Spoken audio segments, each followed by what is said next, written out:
Welcome to Nirala Article 15 Bihar. Now I am going to ask you, advocate of Bihar. The people are doing work different place, and whatever we are looking, all they are advocate, and they coming from the different district, and they are serving among the peoples. He has warden and also doing among the peoples. And let us see, because one who is going to some problem and different problem, but he will not take any single rupees also doing among the people. So let us see how they are doing among the people, because several peoples are nowadays going very difficult. So let us see. And again Okay, again, asking. now I am going to ask to Supreme Court advocate, and I will ask him to something because I learned to many things from him, and now I am asking something from him. Can you give me introducer? Yeah, my name is Nand Kumar Sagar. I'm a Okay. practicing advocate at the Patna High Court right now. I was earlier practicing at the Supreme Court and Delhi High Court. So at times I do visit Supreme Court till date as well. Okay, let me ask you. Already you connect with the Bihar Network Legal. Then what is reason behind? Because already you are doing in the court work. Then you also connect with. What is reason behind? See, currently I am the president of Bihar Legal Network, and this association was founded on the basis to deliver justice, and justice which is accessible to all. It should be convenient and easy to get justice for the marginalized community, for the deprived class, for the Dalits, for women, for people who are downtrodden, who do not get access to justice very easily. Right. So that was our motto when we, as an organization, as Baba Sahab Ambedkar said, that first be educated, agitate, and organize, which is the motto of this organization. Are you following to Baba Sahib Ambedkar? Absolutely. We all need to follow Baba Sahab Ambedkar, not just because being a Dalit or belonging to any particular community. How can I prove? How can we prove? I'll tell you. Baba Sahab Ambedkar was not only working for any particular caste or community. He did not give right to a particular caste and did not discriminate with anybody. Article 40 gives right to equality. Article 21 gives right to life and liberty, which is for all, equality. And when we talk about equality, the first thing that matters is equity. Equity is when we give equality but give justice to also the marginalized and downtrodden community who are in real need for justice, for getting their whole family society developed.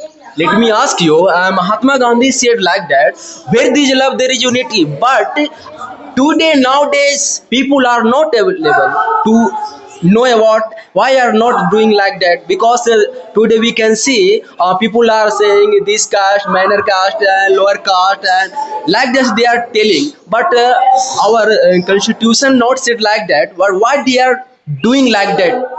See, casteism is prevalent in every place. Even if we go to see, first of all, we need to understand where does justice comes from. It comes from the courts, and when we talk about the courts, we'll see that the discrimination starts right from the courts. When a young advocate belonging to a particular community, be it Dalit or backward or from a marginalized society or a minority community, he has to face hassle in every place. First, when he goes for appearance, he'll be made fun, or he'll be provoked by saying that they'll try to subdue the the merit of any person who belongs to the backward or lower community. I belong to a Dalit community, but inferiority complex has never infiltrated me. Means And if they are doing like this, that is wrong. Am I right? absolutely wrong. If someone is dis- discriminating on the basis of caste, creed, or religion, that is absolutely against the constitutional values and ethos of the great nation that was built on the foundation of getting everybody together. Means our article 14 and 15 says like that, be equal, love each other, help each other, and be equal. But nowadays we are doing, they are doing, if you good or wrong, See, higher caste like that they are doing, lower caste, minor caste like that they are doing, this is wrong or wrong, right? see, the hegemonical uh, classness that has come from you can say centuries, that Okay. cannot be eradicated just in a day or two. It needs time. The severance of these discrimination needs time, but what has been happening nowadays is more challenging. Seeing the kind of things and access to judiciary is very difficult for the poor and marginalized community. So that was the whole purpose why this whole institution of Bihar Legal Network was built upon, and to train and nurture advocates who belong to these And communities. you can say Bihar Legal Network, it can change to everyone. Am I Yeah, right? it can cater to everybody, and the change is in progress, which can be seen by the number of people who are coming and joining and getting trained and are motivated by advocates like some of the senior advocates who have been working in association with our network. And there are a lot of you see people who are at zenith of their services. They are also giving contributing to the network building, and has also built a lot of you see the earlier that the people who used to feel very inferior are now filled with confidence and can take any challenge. Okay, thank you so much. You're Okay, most welcome. Thank you. तो हम कुछ लोग से हम बात करना चाहते हैं जो कि बिहार लीगल नेटवर्क में काम करते हैं और किस प्रकार से काम करते हैं, तो हम पूछते हैं, आपका शुभ नाम क्या है? जी, मेरा नाम सविता अली है। एडवोकेट है और नाम सुने थे बिहार लीगल नेटवर्क में आप काम करते हैं, और यहाँ का आपका परिचय क्या है? बिहार लीगल नेटवर्क एक मूवमेंट है जो अधिवक्ताओं का है और इसमें तकरीबन 300-400 अधिवक्ता हैं और ये सब लोग अपने-अपने कोर्ट में काम करते हैं। एडवोकेट जो गरीब लोग हैं उनको मदद करते हैं, फ्री लीगल एड देना हो, उनको मेंटल हेल्थ या उनको सही गाइडेंस देना हो कि अगर केस उनके ऊपर होता है तो केस के बाद कहाँ जाएँ, क्या करें? तो कहीं न कहीं हम लोगों का इस तरह से काम है और मैं इस मूवमेंट में एज़ ए प्रोजेक्ट डायरेक्टर हूँ। बोल सकते हैं कि बिहार लीगल नेटवर्क एस्टैब्लिश करने में, इसको बनाने में हम ही लोगों से ये शुरुआत हुई है और अभी हम लोगों ने ये शुरुआत 2022 में बिहार लीगल नेटवर्क को इस वजह से की थी कि हमेशा फ़ील होता है कि जब हम एक्सेस टू जस्टिस की बात करते हैं, एक्सेस टू जस्टिस बहुत बड़ा एक चीज़ लग जाता है कि और जो हमारे दलित लोग हैं, जो माइनॉरिटी लोग हैं, कहीं न कहीं लगता है कि हमको न्याय नहीं मिलता है। कहीं इतने सारे चैलेंजेस हैं, इतने हैडल्स हैं कि आपको इतना प्रेशराइज़ किया जाता है, अपना केस आप विथड्रॉल कर लेते हैं, वापस कर लेते हैं। इतना आप एडमिनिस्ट्रेशन से या लोगों से दबाव है कि आप उस केस को परस्यू नहीं कर पाते हैं, आपको वकील अच्छे नहीं मिल पाते हैं। तो जहाँ पे आप केस आप न्याय तक नहीं पहुँच पाते। तो ये सारे चैलेंजेस, सारे हैडल्स हम लोगों को जब समझ में आया, तब हम लोगों ने बिहार लीगल नेटवर्क का एस्टैब्लिश किया और ये 2012 से शुरू है। ये हम लोग अभी 11 जिलों में काम कर रहे हैं। इसमें सभी लोग एडवोकेट्स हैं और एडवोकेट्स की जो अपनी एक्सपर्टीज है, जो कैपेसिटी है, उसके आधार पे केसेस को फ्री लीगल एड हम लोग देते हैं। How can produce among the people? इसमें अगर इसमें कोई अमाउंट इस तरह का नहीं होता, एकदम हम लोग फ्री लीगल एड, क्योंकि नाम ही फ्री लीगल एड हम लोग देते हैं, तो हम जो भी हमारे बट ये है कि वो किस कम्युनिटी से उनका ताल्लुक है और दूसरा वो उनका फाइनेंशियल सिचुएशन क्या है। if they belong to poorest community, we can do free legal aid. अगर वो थोड़े पैसे वाले हैं और उनको अगर कोई भी वकील मिल जाएगा, पैसे वालों को तो पूरी दुनिया पड़ी है, लेकिन हम लोग उनके लिए हैं जिनके कोई केस नहीं लेता है। क्या You are doing really well. देखिए देखिए प्रोवाइड यहाँ पे हम लोगों का एक टीम है। हम लोग अगर कोई इस तरह का केस आता है, मान लो कोई केस नालंदा का आया, तो हम लोग वहाँ पे नालंदा में हमारे कुछ एडवोकेट्स हैं। एडवोकेट्स ही अपने आप में एक इंडिपेंडेंट है। एडवोकेट का काम ही कोर्ट में केस लड़ना है। हम लोग ये बोलते हैं कि अगर आप उस कम्युनिटी से आते हैं, उस समुदाय से आते हैं, जिस बाबा साहब भीमराव अंबेडकर की आइडियोलॉजी पे हम लोग काम करते हैं, बाबा साहब भीमराव अंबेडकर ने हमारे लिए क्या नहीं किया, अगर हम उनके वो हमारे पूर्वज है और हम उनके अगर संतानें हैं, तो उसके नाते हमारे खुद के कुछ रिस्पॉन्सिबिलिटी बनती है। तो समुदाय उस कम्युनिटी के होने के नाते पे बैक टू सोसाइटी, कि अगर आपके पास 10 केस आ रहे हैं, आप 10 केस में कम से कम 8 केस में आप फीस ले रहे हैं, तो रिक्वेस्ट करते हैं कि हम 2 केस आप फ्री में देखिए। तो इस तरह से ये हम लोगों का ऐसे वॉलंटरी बेसिस काम चला हुआ You है। seem like this. हाँ, बिल्कुल। आप मुझे ये बताइए, आज जो सम्मेलन लगा और इसका रीजन और कारण क्या है?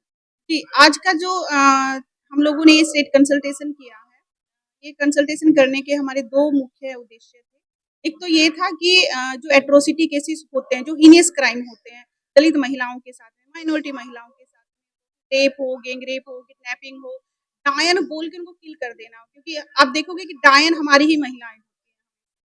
तो अगर उनको ऐसा क्लेम किया कि ये दलित है तो ये डायन है, अब इसको किल कर दो, अब पूरा गांव मिलके गया में जो एक मसला हुआ सबको पता है कि एक दलित महिला को डायन बोल के किल किया। तो ऐसे कस्टोडियल डेथ हो या सीवरेज डेथ हो या मॉब लिंचिंग हो, इस तरह के जो क्राइम जो होते हैं, तो उनके हम लोगों ने एक रिसर्च किया है। तो अभी तकरीबन 270 केसेस हैं तो हम लोगों ने रिसर्च किया, जिनके ऊपर हम लोग काम कर रहे हैं। उसमें ये देखने को आया है कि एक्सेस टू जस्टिस तक पहुंचने में हमारे बैरियर्स क्या हैं, हेडल्स क्या हैं, क्या-क्या हमारी चैलेंजेस है, चुनौतियाँ हमको क्या आती है, क्यों हम न्याय तक नहीं पहुंच पाते। एससी-एसटी एक्ट है, हमारे स्पेशल एक्ट है, पॉक्सो एक्ट है, लेकिन उसके बावजूद भी केस हमारे 4 साल, 5 साल, 10 साल तक लेंथी प्रोसेस है, वो चलते रहते हैं। वकील हमारे केस नहीं लेते हैं, वकील छोड़ देते हैं केस। या फिर हम विड्रॉल कर लेते हैं, या इतना हमको प्रेशराइज किया जाता है कि हम जाके एफआईआर भी दर्ज नहीं करते हैं। तो ऐसे केसेस का हम लोगों ने रिसर्च किया और इस रिसर्च को ही यहाँ पे रिलीज भी किया है, बुक बनाया है। दूसरा हमारा जो रिसर्च हुआ है वो एडवोकेट्स के ऊपर हुआ है कि जो दलित एडवोकेट हैं, जो माइनॉरिटी एडवोकेट है, उनके अपने क्या चैलेंजेस हैं कोर्ट के अंदर में। हम जुडिशरी में ना के बराबर हैं, हम कोर्ट में हमारी संख्या ना के बराबर है, महिलाओं की संख्या ना के बराबर है। उसके बावजूद जो केस कोर्ट में केस जाते हैं 80% दलितों के केस होते हैं। ज़्यादातर जो गरीब हैं, जो पिछड़ा है, मारपीट होती है, जो सताया हुआ है, उसके सबसे ज़्यादा केस होंगे। लेकिन हमारे जो वकील हैं, जो दलित आते हैं, उनके पास कितने केस हैं?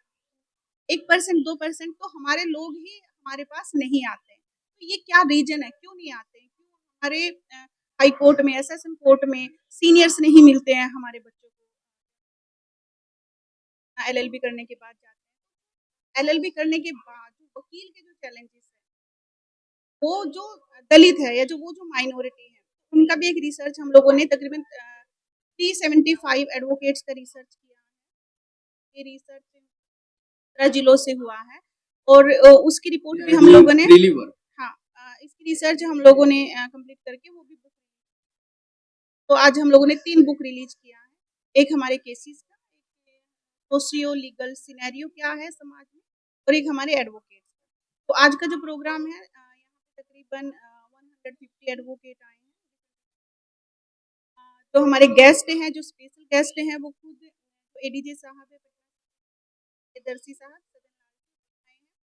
खुर्शीद आलम है जो हाई कोर्ट के एडवोकेट हैं, सैदुल्ला साहब हैं जो बार काउंसिल के मेंबर हैं, मुख्तारुल हक हैं जो सबरा बोर्ड और बचपन बचाओ आंदोलन को सक्रिय काम किया है, पर रह चुके हैं। उलेस मांझी जी हैं जो चाइल्ड प्रोटेक्शन जो आयोग है, बाल संरक्षण आयोग उनके मेंबर हैं, वो आए। उसके साथ में हमारे फादर पीटर जो चाणक्य लॉ यूनिवर्सिटी में प्रोफेसर है, आशुतोष जी जो अमेठी में लॉ प्रोफेसर है, और एक चारू जी आई हैं जो गोल्ड मेडलिस्ट हैं। They are coming without being among the people really. ये सब फ्री है, यहाँ पे कोई अमाउंट और कोई इन चीज़ों का कोई मसला नहीं है। जितने भी लोग आए हैं सब अपने से लोग होके आए हैं, जितने भी हमारे गेस्ट हैं सब अपनी मर्जी से, क्योंकि एक चीज़ बहुत इम्पोर्टेंट है, पे बैक टू सोसाइटी। अगर ये हम नहीं समझेंगे तो हम बाबा साहब का जो सपना था उस सपने तक हम नहीं ask पहुँच you, we want to LLB, then network will provide. बिल्कुल, बिल्कुल। अगर कोई भी बच्चा या बच्ची एलएलबी करते हैं और उनको कोई भी स्ट्रगल आते हैं, वो जाके उनको सीनियर नहीं मिल रहे हैं, वो कैसे प्रैक्टिस से स्टार्ट करें, कैसे वो एडवोकेसी में आगे आएँ, कैसे वकालत अच्छी करें, ड्राफ्टिंग कैसे करें, कैसे अपने आर्गुमेंट बनाएँ, केसेस कहाँ से आएँगे, तो इन सब चीज़ के लिए बिल्कुल अगर वो हमारे बिहार लीगल नेटवर्क में संपर्क करते हैं, हमारी वेबसाइट वहाँ पे देखेंगे एडवोकेट के भी एक कॉलम बना हुआ है, जहाँ पे जाके वो एडवोकेट देख सकते हैं, मेंबर बन सकते हैं और अगर कोई क्लाइंट है वो अपनी वहाँ पे जाके कंप्लेंट भी फाइल कर सकते हैं। उसके अकॉर्डिंग उनको एडवोकेट हम लोग प्रोवाइड करवाएँगे। अगर किन्हीं को सीनियर की ज़रूरत है सीनियर और हमारे यहाँ पे इंटर्नशिप भी हम लोग करवाते हैं 1 मंथ 3 मंथ मोस्टली यूनिवर्सिटी जैसे चाणक्य लॉ यूनिवर्सिटी हो गई, पटना वीमेंस कॉलेज है, अलीगढ़ यूनिवर्सिटी, जामिया, तो इनके जो स्टूडेंट्स हैं वो इंटर्नशिप के लिए हम लोगों के यहाँ आते हैं। इंटर्नशिप भी हम लोग एकदम फ्री में करवाते हैं बच्चों को, वो कम्युनिटी से जोड़ते हैं ताकि वो अपना अच्छा इंटर्नशिप करें, कॉलेज में submit Thank you so much. करें।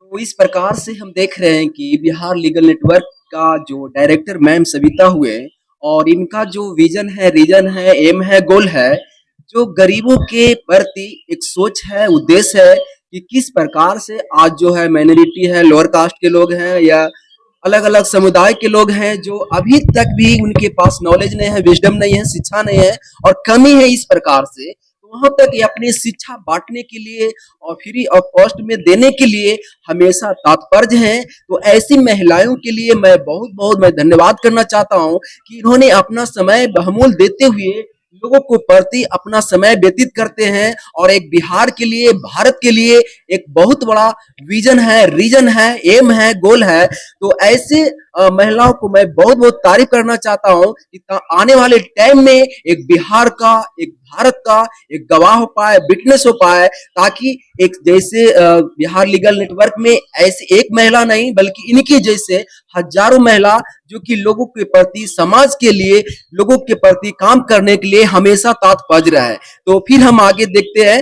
Thank you so much ma'am और your guidance, your knowledge and whatever you said among the peoples and you are providing anything poor, so thank you so much.